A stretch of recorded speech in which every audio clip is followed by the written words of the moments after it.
Salam, selamat malam, salam sejahtera untuk kita. Kembali kita berjumpa dalam renungan malam.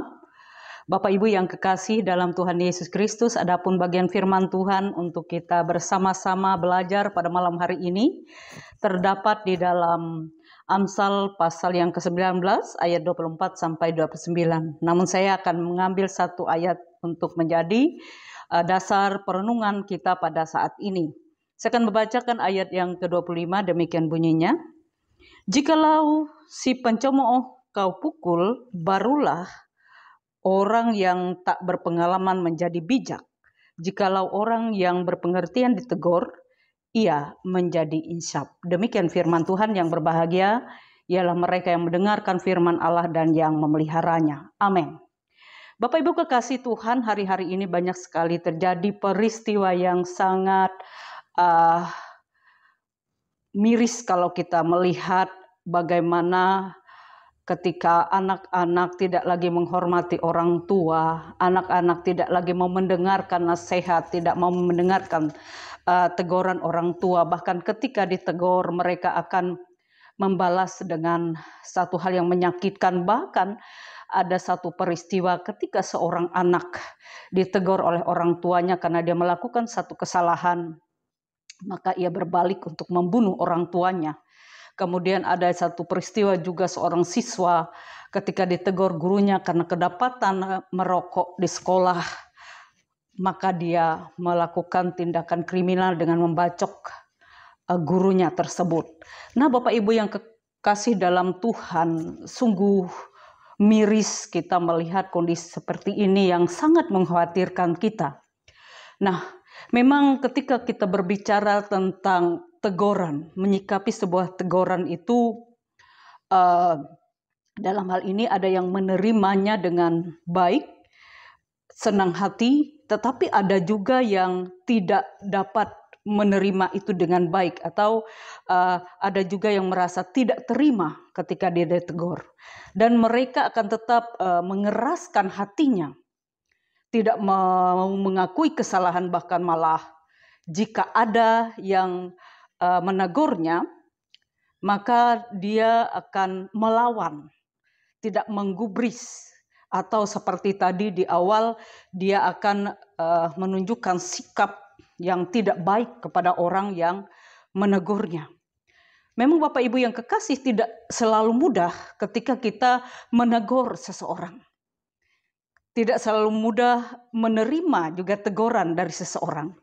Terlebih jika teguran itu diberikan dengan nada tinggi, teguran itu menyudutkan, teguran itu dilakukan di tengah orang banyak, sehingga yang ditegur akan merasa tersudut, merasa malu, merasa direndahkan.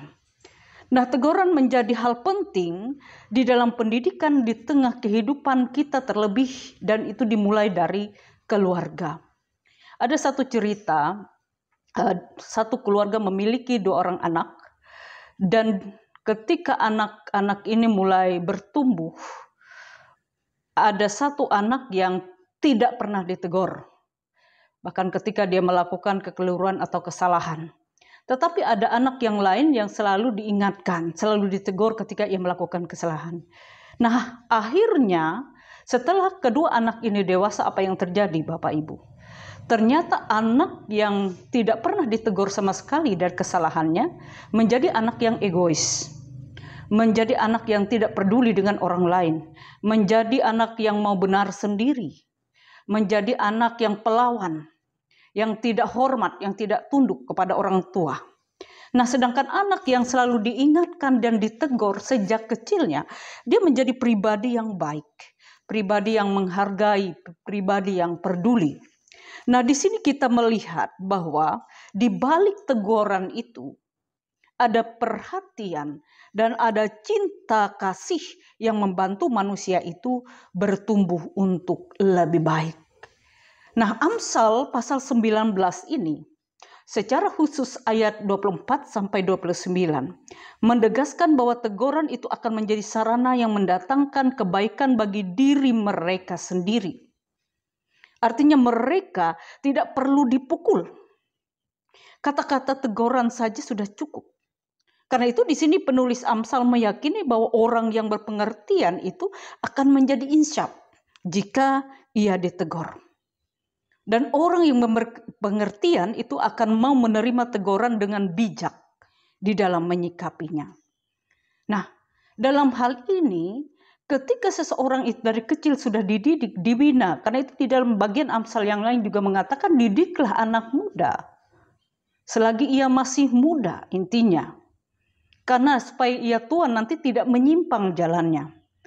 Artinya pendidikan itu, nasihat itu, teguran itu dimulai sejak ia kecil, sejak dini. Jangan dibiarkan. Yang tentunya teguran yang utama adalah dengan firman Allah. Jadi dalam hal ini agar anak ini tidak egois, memiliki kepedulian, dan dia memiliki kerendahan hati. Karena seseorang yang memiliki kerendahan hatilah yang dapat menerima teguran baik dari orang lain ataupun dari Tuhan. Jadi dalam hal ini Bapak Ibu, teguran dari Tuhan dapat melalui orang sekitar kita. Lewat suatu peristiwa, lewat suatu keadaan, lewat suatu situasi hidup. Bahkan mungkin lewat penderitaan, pergumulan, dan apapun yang kita alami. Bahkan lewat kebenaran sabdanya yang disampaikan kepada kita. Setiap persekutuan, setiap ibadah, setiap firman Tuhan yang kita dengar. Nah, bila saat ini kita menerima teguran Tuhan dalam bentuk apapun, belajarlah untuk tetap mengucap syukur. Karena kita percaya setiap teguran itu mendatangkan kebaikan bagi kita. Belajarlah untuk introspeksi diri.